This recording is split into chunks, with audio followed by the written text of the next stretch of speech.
প্রিয় শিক্ষার্থী, আশা করি সবাই ভালো আছো। আমি জি.কে. সাহা, তোমাদের ইংরেজির শিক্ষক। আজ আমি গ্রামার নিয়ে তোমাদের সামনে হাজির হয়েছি। তোমরা জানো, আমি যেমন বলেছিলাম আমার পূর্ববর্তী ক্লাসসমূহে, যে একদিন প্যাসেজ হবে আর একদিন গ্রামারের। তো গ্রামার এর যেহেতু আমরা বই সংগ্রহ করতে পারিনি, আর যেহেতু দরকার গ্রামার করার আগে গ্রামারের যে ভিত্তি, আমরা যেটাকে বলি বেসিক সেন্স অফ গ্রামার, এই বেসিক সেন্স অফ গ্রামারটা একটু সুন্দর করার জন্য আমি তোমাদের গ্রামারের বেসিক কিছু তথ্যপত্র শিখিয়ে যাচ্ছি, যাতে তোমাদের পরবর্তীতে গ্রামারের সমস্যা কম হয়।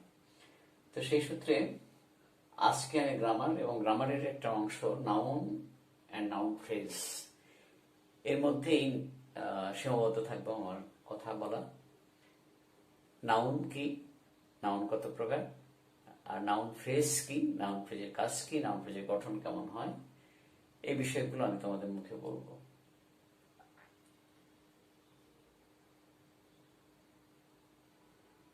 দেখো, পার্টস অফ স্পিচ একদম core element of learning grammar.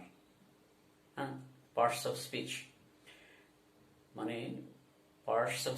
মানে উক্তির অংশসমূহ। If we utter a sentence in English, we use some words. These words are chronologically and logistically permuted in a sentence. These words are called parts of speech. We can't make a sentence if we use words haphazardly. We have to follow a systematic way to arrange the words. If words are arranged systematically and logically, and if the arrangement gives a sound sense, then it becomes a sentence. Otherwise, it will not be a sentence. So, we have to learn what is parts of speech and the elements of parts of speech. The parts is to be learned thoroughly and very convincingly. Otherwise, it will be difficult to follow the grammar. You know, parts of speech are 8 in kinds: noun, pronoun, adjective, verb, adverb, preposition, conjunction, interjection. These are the 8 items of parts of speech, and we can include another type of word, that is article. It is also a parts of speech. So parts of speech are 9 in kinds. No wrong there. If we go back, noun. We know what is noun. Noun is the name word. Naming something is noun. That is, Rohim is a name of a man. Cow is a name of an animal. Team, it is also a name of a group of players. Sugar is name of a substance, sweet substance. Honesty, it's a name of a quality of a man. So these naming words are called noun. This is proper noun, this is common noun, this is collective noun, this is material noun, and this is abstract noun. So we see here parts of noun. Noun may be classified in 5 kinds: proper, common, collective, material, abstract. Pronoun, the second element of parts of speech, pronoun. Pronoun, what is pronoun? Pronoun is the replacing word of noun. We can replace noun by pronoun. You know, Rohim may be replaced by he, so he is a pronoun. Rohima may be replaced by she is a pronoun. I have a pen, this is red. This is replaced by pen. So this is a replacing word of pen. I have a pen. This is red. This means pen. So pen is a pronoun. This is replacing of pen. So pen. This is also a pronoun. That. Likewise that. So these are the pronoun. There are many classification of pronoun. We will later on classify pronoun. Adjective. What is adjective? Adjective is qualifying word, that is which is placed before noun and qualify the noun and qualifies the noun, which is called adjective. Student, good student. Good is an adjective. Boy, intelligent boy. So intelligent is an adjective. Beneficial. Beneficial substance. Beneficial plan. Upokari bostu, upokari parikalpana. So beneficial is an adjective. There are types of adjective, that is degree of adjective. Good. There are 3 degrees of adjective, that is positive degree, comparative degree and superlative degree. Good, better, best. Good, positive, better, comparative, best, superlative. Intelligent, more intelligent, most intelligent. Beneficial, more beneficial, most beneficial. So adjective has 3 degrees. Adverb. Adverb is a word that qualifies verb or any other adverb. It's called adverb. It is very good, very good. Good এর আগে বসলো very এবং very এই adjective কে qualify করলো, সুতরাং হয়ে যাবে adverb. Very good, very intelligent. So adverb is a word that qualifies adjective or qualifies a verb. Now he walks slowly. How does he walk? Slowly. সে হাঁটে, কিভাবে হাঁটে? আস্তে আস্তে হাঁটে. So slowly is an adverb qualifying the verb. He walks. How does he walk? Slowly. তো সে হাঁটে, কিভাবে হাঁটে? Slowly, আস্তে আস্তে হাঁটে. এই যে ভার্বকে কোয়ালিফাই করলো, হাঁটে কিভাবে? আস্তে আস্তে. সুতরাং এই স্লোলি হলো অ্যাডভার্ব, ভার্বকে কোয়ালিফাই করলো. তো অ্যাডভার্ব দুটো কাজ, একটা হলো অ্যাডজেক্টিভকে কোয়ালিফাই করতে পারে, আবার ভার্বকে কোয়ালিফাই করতে পারে. আমরা বেশিরভাগই দেখি অ্যাডজেক্টিভ ভার্বকে কোয়ালিফাই করে. যখন ভার্বকে কোয়ালিফাই করে তখন অ্যাডভার্ব, আবার যখন অ্যাডজেক্টিভকে কোয়ালিফাই করে তখন এই অ্যাডভার্বকে আমরা কিন্তু ইন্টেন্সিফাই বলতে পারি. যেমন গুড, কিরকম গুড? Very good. মানে ভেরিটাকে ইন্টেন্সিফাই করা হলো, বিবর্ধিত করা হলো. সুতরাং এটাকে আমরা ইন্টেন্সিফায়ার বলতে পারি. যখন অ্যাডজেক্টিভ কোয়ালিফাই করবে অ্যাডভার্ব তখন বলা হবে ইন্টেন্সিফায়ার. পরে আমরা এই কথা নিয়ে আলোচনা করব. আমরা অ্যাডভার্ব দেখলাম. এরপরে পার্টস অফ স্পিচের আরো 4টা উপাদান আছে. একটা হলো ভার্ব. ভার্বটা কি? ক্রিয়া. যেমন ইজ, এটা একটা সাহায্যকারী ভার্ব, কখনো কখনো এটা লিঙ্কিং ভার্ব হিসেবে ব্যবহৃত হয়. ইজ. ওয়ার্ক, এটা একটা ভার্ব, এটা প্রিন্সিপাল ভার্ব কিন্তু ইনট্রানজিটিভ ভার্ব. ভার্বের অনেক ক্লাসিফিকেশন আছে. আমরা ভার্বের উপরে একটা ক্লাস দেবো আমি তোমাদেরকে. সুতরাং আজকের ভার্ব নিয়ে কথা বলছি না, শুধু আমি পরিচয় করে দিচ্ছি ভার্ব কোন অংশগুলো. ভার্ব ইজ একটা সাহায্যকারী ভার্ব, ওয়ার্ক একটা ভার্ব, ইট খাওয়া এটা একটা ভার্ব, সি এটা একটা ভার্ব. এদের অনেক ক্লাসিফিকেশন আছে, অনেক রকম ভাবে এদের পরিবর্তন হয়. আমরা পরে এগুলো নিয়ে আলোচনা করব. তারপর প্রিপোজিশন. প্রিপোজিশন দেখো, পূর্বে যার অবস্থান, নাউনের পূর্বে যার অবস্থান তার নাম প্রিপোজিশন. যেমন ইন দ্য রুম, দি রুমের আগে বসলো ইন, সুতরাং ইনটা হলো নাউনের আগে বসলো দি রুম, তার আগে বসলো in. In the room, in the field. সুতরাং প্রিপোজিশন নাউন বা নাউন ফ্রেজের আগে যে বসে সে শব্দটিকে বলা হয় প্রিপোজিশন. আমরা সচরাচর 35 থেকে 40টা প্রিপোজিশন আমরা সচরাচর ব্যবহার করি. যেমন in, on, of, with, without, out, up, above, after, before, সমস্ত কিছু প্রিপোজিশন. তো তারপরে প্রিপোজিশন তাহলে কি আমরা শুনবো, দেখলাম প্রিপোজিশন এমন একটা শব্দ যা নাউন বা নাউন ফ্রেজের আগে বসে এবং নাউন এর সাথে তাকে অন্য শব্দের সম্পর্কটা বোঝায়, তাকে বলা হয় প্রিপোজিশন. কনজাংশন. কনজাংশন মানে সংযোজক অব্যয়. দুটো শব্দকে, একই ধরনের দুটো শব্দকে, নাউনকে অ্যাডজেক্টিভকে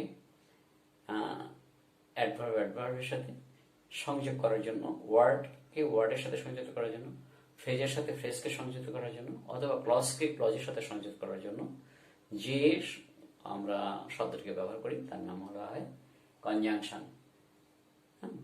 যেমন he reads regularly and makes good result every year. And দিয়ে আমি দুটো ক্লজকে যোগ করলাম, he reads regularly and makes good result every year. এই যে অ্যান্ড হি রিডস রেগুলারলি, এটা একটা ক্লজ, অ্যান্ড দ্বারা যুক্ত করলাম আর একটা ক্লজকে, and he makes good result every year, he makes good result every year. তাহলে মাঝখানে দুটো ক্লজকে যোগ করলাম অ্যান্ড দ্বারা, ফলে এটা কম্পাউন্ড সেন্টেন্স হলো। সুতরাং কনজাংশন কি কাজ করে? দুটো ক্লজের সাথে ক্লজকে যুক্ত করে, ফ্রেজের সাথে ফ্রেজকে যুক্ত করতে পারে, অথবা ওয়ার্ডের সাথে ওয়ার্ডকে যুক্ত করতে পারে, নাউনের সাথে নাউনকে, অ্যাডজেক্টিভের সাথে অ্যাডজেক্টিভকে যুক্ত করে, তার নাম কনজাংশন। যেমন common conjunction and, but, or, এগুলো কম্পাউন্ড সেন্টেন্সে কনজাংশন। হু কমপ্লেক্স সেন্টেন্সে conjunction, who, why, what, how, where, why, হ্যাঁ এগুলো, while, if, so, so that, এগুলো সব কনজাংশন। আফটার, বিফোর, এগুলো কনজাংশন। আমরা কনজাংশন নিয়ে আলোচনা করবো পরবর্তীতে। এইগুলো হলো কমপ্লেক্স সেন্টেন্সে, এটা কম্পাউন্ড সেন্টেন্স কনজাংশন। ইন্টারজেকশনটা কি? এটা সেট বা যদি চিহ্ন, যেমন আমরা কমা দিতে পারি, ফুল স্টপ দিতে পারি, সেমিকোলন, ইনভার্টেড কমা, এগুলো সব যে আমরা চিহ্নগুলো ব্যবহার করে ভাষার গতিকে রোধ করি, আমরা থামি, আমরা বেশ কিছুক্ষণের জন্য থামি, অল্পক্ষণের জন্য থামি, উদ্ধৃতি চিহ্ন দেওয়ার বোঝাতে চেষ্টা করি, এগুলোকে বলা হবে পাংচুয়েশন। আমরা বলি পাংচুয়েশন। এই পাংচুয়েশনে যে চিহ্নগুলো দিয়ে বোঝানো হয় তার নাম হলো ইন্টারজেকশন। এটা ইন্টারজেকশন। আর এরপরেও আমরা এই যে আটটা বললাম, নাউন, প্রোনাউন, অ্যাডজেক্টিভ, অ্যাডভার্ব, তারপরে ভার্ব, প্রিপোজিশন, কনজাংশন, ইন্টারজেকশন। এরপরে আর একটা বলা যেতে পারতো, এটাও আমরা পার্ট, মানে পার্টস অফ স্পিচ, এই স্পিচের উক্তির অংশ, সেটা হলো আর্টিকেল। আর্টিকেলও কিন্তু আমরা একটা বাক্য যদি ইংরেজিতে বলি তাহলে আর্টিকেল ব্যবহার করি সাধারণত।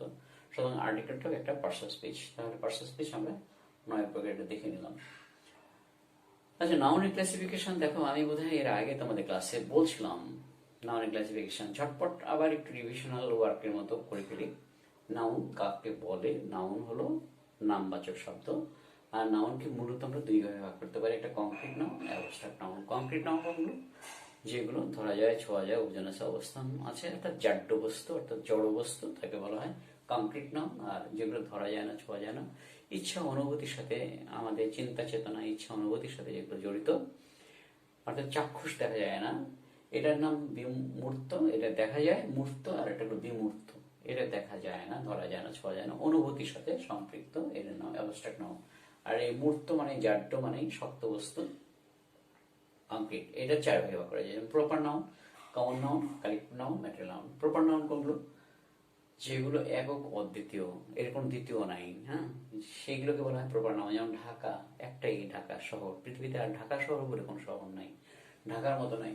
পদ্মা একটাই নদী, পদ্মা নদী বলে দ্বিতীয় পৃথিবীতে পদ্মা নদী নাই।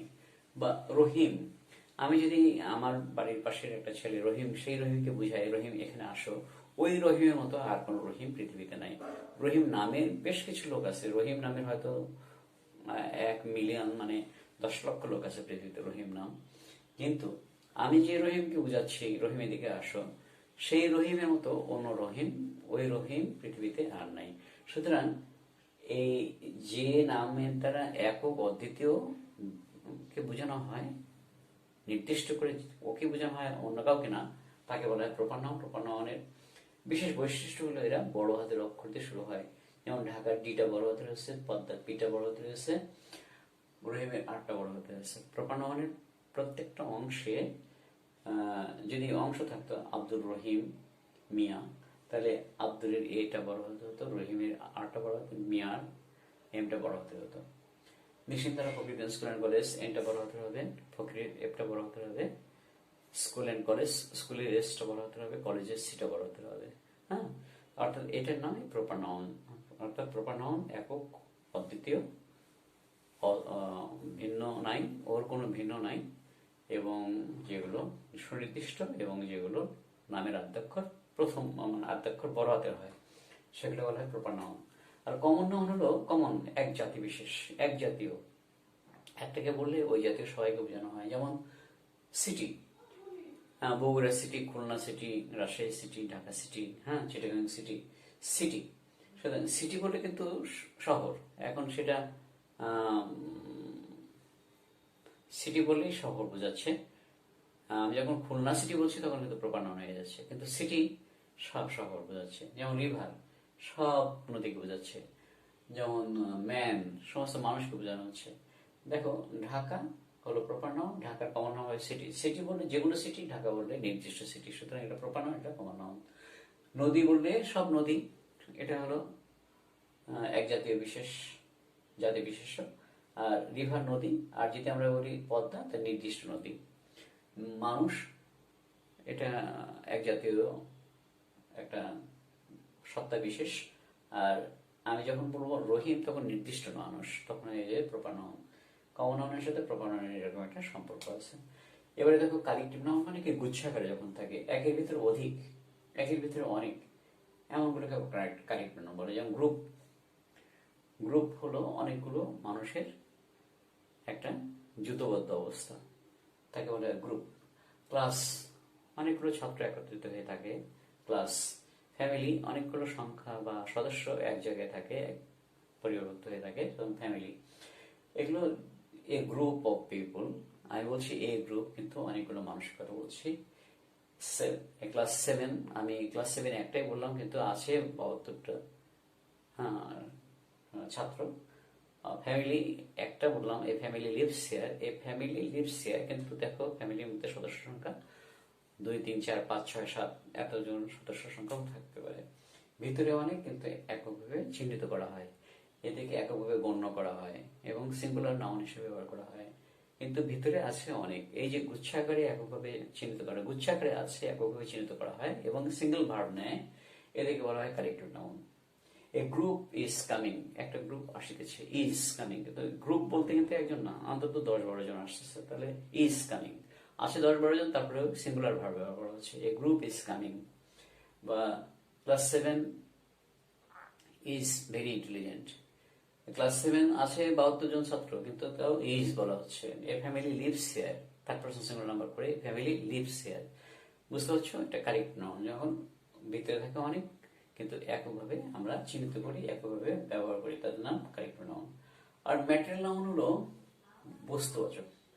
যেমন দেখো ম্যাটেরিয়াল নাউনের দুটো ভাগ আছে, কাউন্টেবল ম্যাটেরিয়াল নাউন আর আনকাউন্টেবল ম্যাটেরিয়াল নাউন।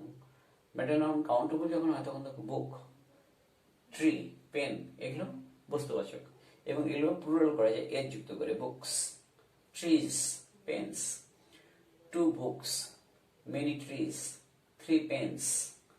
এগুলো এজ যুক্ত করে আমরা এগুলো বহু সংখ্যা বাচক করতে পারি, অর্থাৎ এগুলোকে মাল্টিপল করতে পারি এস যুক্ত করে। আর এগুলোর সাথে এজ যুক্ত করা যায় না, এগুলো যখন বহুবচন করবো তখন এজ যুক্ত করা যাবে না। সল্টস বলা যাবে না, সয়েলস বলা যাবে না, সয়েল মানে মাটি, সয়েলস বলা যাবে না, বা গোল্ডস বলা যাবে না, হ্যাঁ, কারণ এটা অগণনীয়, এজ যুক্ত করা যাবে না। বলতে হবে a bit of salt, a little bit of salt, সামান্য একটু লবণ। সাম সয়েল, কিছু মাটি, অথবা 2 tolas of gold, 2 tolas of gold, অর্থাৎ 2 grams of gold। এই গ্রামকে আমি, এই যে একককে আমরা প্লুরাল করতে পারি। 3 kilos of salt, 3 কিলো মানে kilograms, 3 kilos of salt, 3 kilogram বা 3 কেজি লবণ। এই যে একককে আমরা প্লুরাল করতে পারবো, কিন্তু এই সল্টের সাথে এজ যোগ করা যাবে না, ওয়াটারের সাথে এজ যোগ করা যাবে না। বলতে হবে 2 bottles of water, ওই যে পাত্র, বা আমরা একককে আমরা প্লুরাল করতে পারবো। আচ্ছা, তাহলে আমরা কংক্রিট নাউনের 4টা ভাগ দেখলাম, প্রপার, কমন, কালেক্টিভ, ম্যাটেরিয়াল। ম্যাটেরিয়ালকে 2 ভাগ করলাম, কাউন্টেবল, আনকাউন্টেবল। আর একটা হলো অ্যাবস্ট্রাক্ট নাউন। অ্যাবস্ট্রাক্ট নাউনটা কি? অ্যাবস্ট্রাক্ট নাউন হলো গুণবাচক বা দোষবাচক, হ্যাঁ, এটা বিমূর্ত অনুভূতির ব্যাপার। এটাকে আমরা ধরতে পারবো না, স্পর্শ করতে পারবো না, কিন্তু অনুভব করতে পারবো। যেমন সততা, অনেস্টি মানে সততা, হিউম্যানিটি মানে মানবতা, তারপরে বিউটি মানে সৌন্দর্য। হুম, এগুলো আছে পৃথিবীতে, কিন্তু এগুলোর যথাযথ অবস্থানটা চিহ্নিত করতে পারে না। এর অবয়ব নাই, আকার নাই, ধরা যায় না, ছোঁয়া যায় না, ওজন নাই, অবস্থান নাই। এগুলো বলা হয় অ্যাবস্ট্রাক্ট নাউন, মানে বিমূর্ত নাউন। এবারে দেখো সাম common suffix of abstract noun. Abstract noun চেনার জন্য কিছু শব্দ আমরা মনে রাখতে পারি, মাথায় রাখতে পারি। এগুলো অ্যাবস্ট্রাক্ট নাউনের সাফিক্স, অর্থাৎ এইগুলো যদি বাক্যের শেষে থাকে, এই শব্দগুচ্ছগুলো, এটা অনুসর্গ বলে বাংলায়, এই অনুসর্গ যদি থাকে তাহলে বুঝতে পারবো যে এগুলো অ্যাবস্ট্রাক্ট নাউন। যেমন নেস থাকলে কাইন্ডনেস, ব্লাইন্ডনেস, এগুলো অ্যাবস্ট্রাক্ট নাউন। টিওয়াই থাকলে অ্যাবস্ট্রাক্ট নাউন। কোনো শব্দের শেষে টিওয়াই থাকলো, বেশিরভাগ ক্ষেত্রে একদম 90% ক্ষেত্রে আমরা দেখবো যে এটা তাহলে অ্যাবস্ট্রাক্ট নাউন। যেমন টিওয়াই থাকলো, যেমন বিউটি, ক্ল্যারিটি, ব্রেভিটি, সিনসিয়ারিটি। এটা টিওয়াই থাকলে অ্যাবস্ট্রাক্ট নাউন হয়। মেন্ট থাকলে অ্যাবস্ট্রাক্ট নাউন হয়, যেমন গভর্নমেন্ট, ম্যানেজমেন্ট। হ্যাঁ, আরো মেন্ট আছে, প্রচুর মেন্ট আছে, গভর্নমেন্ট, ম্যানেজমেন্ট, ইকুইপমেন্ট। হ্যাঁ, এগুলো যে কোনো মেন্ট থাকলে সেটা অ্যাবস্ট্রাক্ট নাউন হয়। চার্ট থাকলে অ্যাবস্ট্রাক্ট নাউন, যেমন নেচার, কালচার, এগ্রিকালচার। তাহলে এগুলো অ্যাবস্ট্রাক্ট নাউন হয়। শান থাকলে, টিআই লেখা হয়নি, টিআইওএন, শান থাকলে অ্যাবস্ট্রাক্ট নাউন হয়। শান, যেমন নেশন, কাল্টিভেশন, অ্যাবস্ট্রাক্ট নাউন হবে। আবার এসআইওএন থাকলে অ্যাবস্ট্রাক্ট নাউন হয়, যেমন অ্যাডমিশন, পারমিশন, এসআইওএন সেটা থাকলেও সেটাও অ্যাবস্ট্রাক্ট নাউন হতে হবে। আবার দেখো শিওর, এসিওয়ারি, শিওর, মানে এটা থাকলে সার, উচ্চারণটা সার হয়, এগুলো যেহেতু সাফিক্স। যেমন প্লেজার, প্লেজার, প্লেজার মানে আনন্দ, প্লেজার, প্রেশার, প্রেশার মানে চাপ। এসি বাড়ি থাকতে পারে, সেটা অ্যাবস্ট্রাক্ট নাউন হয়। এনসি থাকলে অ্যাবস্ট্রাক্ট নাউন হয়। Intelligence, ignorance, dominance. হ্যাঁ, আচ্ছা, তারপরে কম্পিটেন্স, এনসি থাকলে পরে অ্যাবস্ট্রাক্ট নাউন। ডম থাকলে অ্যাবস্ট্রাক্ট নাউন হয়, যেমন ফ্রিডম, উইজডম। আচ্ছা, তারপরে ইজম থাকলে অ্যাবস্ট্রাক্ট নাউন হয়, যেমন কমিউনিজম, সোশ্যালিজম, ভ্যান্ডালিজম। সিওয়াই থাকলে অ্যাবস্ট্রাক্ট নাউন হয়, প্রাইভেসি, কারেন্সি।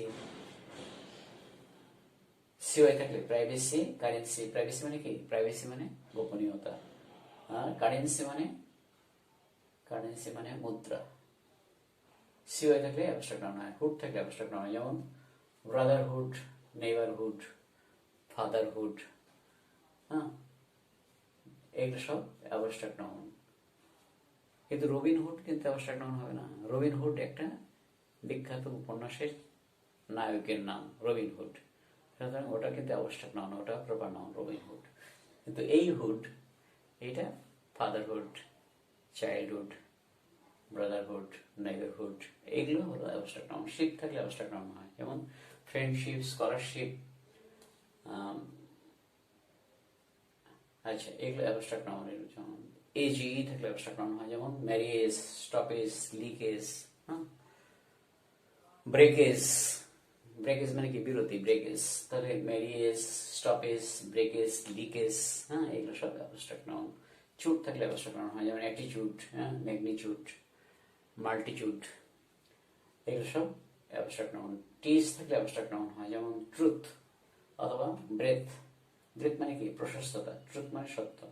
এগুলো সব অ্যাবস্ট্রাক্ট নাউন। অর্থাৎ যেগুলো আমি সাফিক্স দেখালাম, আরো অনেক লেখা হয়নি, আমার সীমাবদ্ধতা আছে, সময় সীমাবদ্ধতা আছে, এবং সবগুলোই দেখানো সম্ভব হয়নি।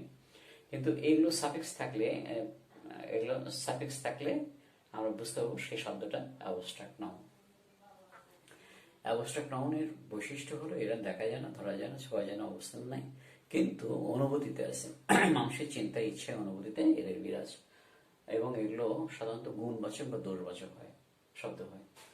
যাক, তাহলে নাউন আমরা শিখলাম। নাউন মূলত দুই ভাগে, concrete noun, abstract noun. Concrete নাউনকে চার ভাগ করলাম, আর অ্যাবস্ট্রাক্ট নাউন দিয়ে হলো।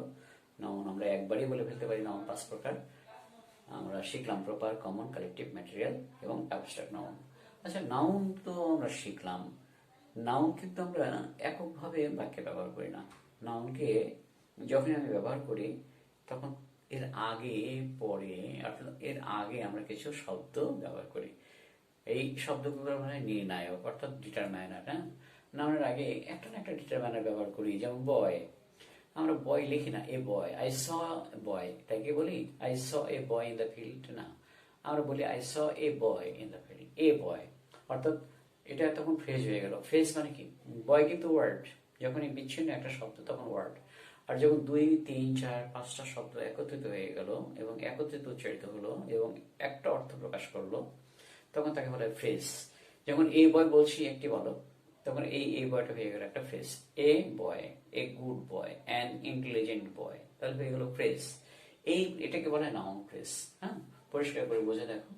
নাউন ফ্রেজ, নাউন ফ্রেজের যদি আমরা স্ট্রাকচারালি দেখি, আমরা একটা ডিটারমিনার ব্যবহার করব নাউন ফ্রেজের জন্য, আর একটা নাউন হেডওয়ার্ড মানে মূল শব্দ নাউন দেবো। যেমন a house, it's also noun phrase, no problem. একটা miniature scale of noun phrase, অর্থাৎ ছোট্ট একটা নাউন ফ্রেজ হলো এ হাউস। এই নাউন ফ্রেজকে কিন্তু আমরা ফার্নিশ করতে পারি, অর্থাৎ এর অলঙ্করণ করে এটাকে একটু বিস্তৃত করতে পারি, বিস্তৃত আকারে লিখতে পারি। যেমন এ হাউস, এটা যেমন নাউন ফ্রেজ, এটা একদম পিচ্ছি নাউন ফ্রেজ হলো এ হাউস। এ বয়, এ বুক, একদম ছোট্ট নাউন ফ্রেজ হলো দুটো শব্দ। এই দুটো শব্দকে বলা ম্যান্ডেটরি। নাউন ফ্রেজ তৈরি করতে গেলে এটা অবশ্যই লিখতে হবে, অর্থাৎ ডিটারমিনারে একটা দিতেই হবে, আর কি দিতে হবে? নাউন হেডওয়ার্ড একটা থাকতে হবে। এই দুটো ম্যান্ডেটরি। আর দেখো এই তিনটা, এটার নাম বলা হচ্ছে অপশনাল। অর্থাৎ অপশনাল মানে কি? ঐচ্ছিক। আমি ইচ্ছা করলে দিতে পারি, নাও দিতে পারি। যেমন এখানে বলতে পারতাম এ হাউস, তাকে নাউন ফ্রেজ, কিন্তু আমি অপশনাল ব্যবহার করলাম। দেখো এ বিগ হাউস, একটি বড় বাড়ি। A big house, noun phrase. Big যখন ব্যবহার করছে তার আগে একটা অ্যাডভার্ব ব্যবহার করতে পারি, এ ভেরি বিগ হাউস, তাও নাউন ফ্রেজ।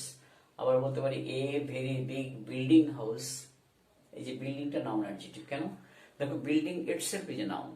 বিল্ডিংটাকে যদি আমরা স্বতন্ত্রভাবে চিন্তা করি, এটা নাউন। বিল্ডিং, বিল্ডিং মানে দালান। হ্যাঁ, বিল্ডিং, বিল্ডিং নাউন। কিন্তু এই যে হাউস, এই হাউসের আগে বিল্ডিং বসে, হাউস নাউন, তার আগে বসে বিল্ডিং বসে, বিল্ডিংটা এই হাউসকে কোয়ালিফাই করছে, তার মানে এটা অ্যাডজেক্টিভ মতো কাজ করছে, ফলে এটাকে বলা হয় নাউন অ্যাডজেক্টিভ।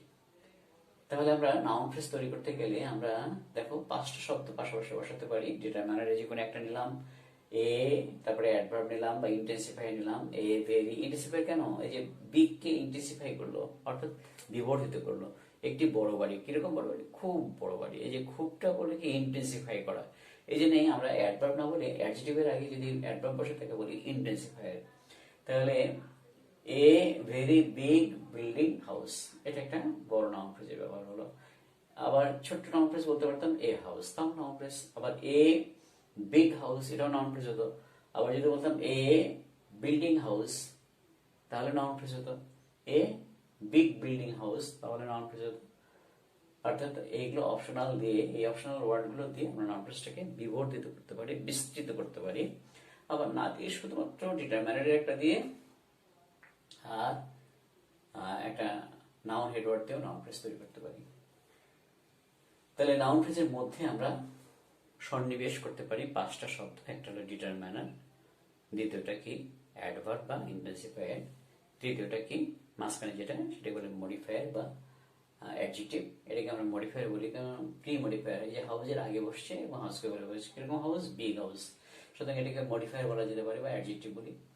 নাউন অ্যাডজেক্টিভ চিনলাম যে নিজের শব্দটা নাউন, অথচ আর একটা নাউনের আগে বসে নাউনকে কোয়ালিফাই করে, তার নাম নাউন অ্যাডজেক্টিভ। যেমন স্কুল বয়, স্কুল নিজে নাউন, বয়ের আগে বসলো, নাউনের আগে বসলো বয়, বা একটা নাউন, তার আগে বসলো স্কুল বয়, তাহলে স্কুল হয়ে গেল noun adjective. Cricket match, match মানে খেলা, আর ক্রিকেট নাউন, তাহলে ক্রিকেট শব্দটা হয়ে গেল নাউন অ্যাডজেক্টিভ। যেমন সিটি পিপল, সিটি পিপল, দেখো সিটি নিজে নাউন, পিপলের আগে বসলো, অ্যাডজেক্টিভ মতো কাজ করছে, সুতরাং সিটিকে বলা হবে নাউন অ্যাডজেক্টিভ। তাহলে আমরা নাউন ফ্রেজ শিখলাম। কি করে নাউন ফ্রেজ তৈরি করা যায়? নাউন ফ্রেজের কতগুলো অংশ থাকতে পারে? দুটো অংশ। একটা হলো ম্যান্ডেটরি, অবশ্যই ডিটারমিনারের একটা ব্যবহার করতে হবে, অবশ্যই শেষেরটা নাউন ফ্রেজ হতে হবে, নাউন হতে হবে, নাউন হেডওয়ার্ড হতে হবে শেষেরটা। প্রথমটা একটা ডিটারমিনার থাকবে আর শেষের শব্দটা হবে নাউন হেডওয়ার্ড। আর মাঝখানে আমরা অ্যাডভার্ব ইন্টেন্সিফায়ার ব্যবহার করতে পারি, মডিফায়ার ব্যবহার করতে পারি, নাউন অ্যাডজেক্টিভ ব্যবহার করতে পারি। তবে লক্ষ্য করো, যদি আমি ইন্টেন্সিফায়ার বা এই যে অ্যাডজেক্টিভ ব্যবহার না করি, তাহলে ইন্টেন্সিফায়ার ব্যবহার করা যাবে না। যেমন এ ভেরি বিল্ডিং হাউস বলা যাবে না, বিগ না থাকলে এই ভেরিটা লেখার সুযোগ নেই। এ ভেরি বিল্ডিং হাউস হবে না, বলতে হবে যেহেতু অ্যাডজেক্টিভ থাকলে লেখা যাবে এ very big building house. Big থাকলো না, অ্যাডজেক্টিভ থাকলো না, অ্যাডভার্ব থাকতে পারবে না। কিন্তু এটা বাদ দিলাম, এটা বাদ দিলাম, তাহলেও হবে a building house. This country game, this very interesting country game, ভেরিটা বাদ দাও, this interesting country game, this country game, this interesting game. কিন্তু ভেরিটা কখন হবে? ইন্টারেস্টিং থাকলে ভেরি লেখা যাবে, কিন্তু ইন্টারেস্টিং লিখছি না, তখন কিন্তু আর ভেরি লেখা যাবে না সেই জায়গাতে।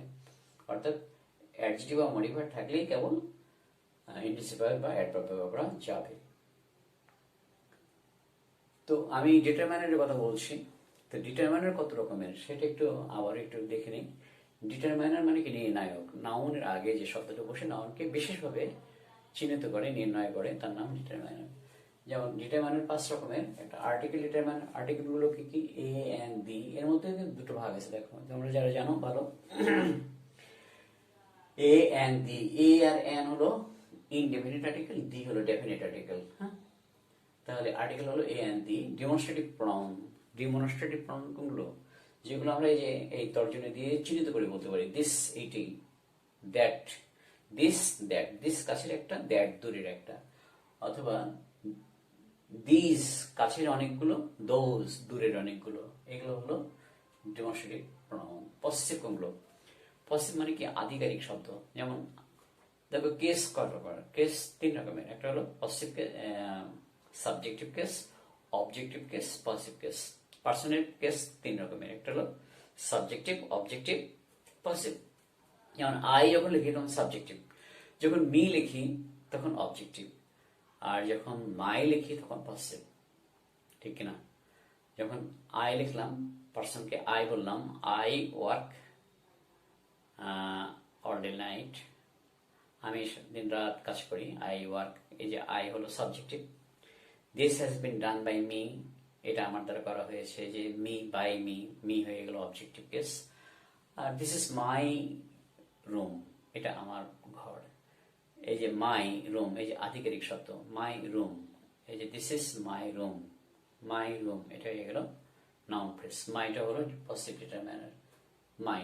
তাহলে আই এর জন্য মাই, উই এর জন্য আওয়ার, ইউ এর জন্য ইয়োর, শি এর জন্য হার, হি এর জন্য হিজ, দের জন্য দেয়ার। করিমের জন্য কি হবে তাহলে? করিমস অ্যাপোস্ট্রফি এস দিয়ে, ইটের সাথে ইটস, ইহার। হ্যাঁ, অ্যাপোস্ট্রফি এস দিয়েও পসিভ কেস করা যায়। তাহলে পসিভ কেস বুঝতে পারছো তোমরা? পার্সনের কেস 3টা, সাবজেক্টিভ, অবজেক্টিভ আর possessive. Subjective I, objective me, আর পসিভ মাই। এইভাবে আমরা প্রত্যেকটা পার্সনের বলতে পারি। উই হলো সাবজেক্ট।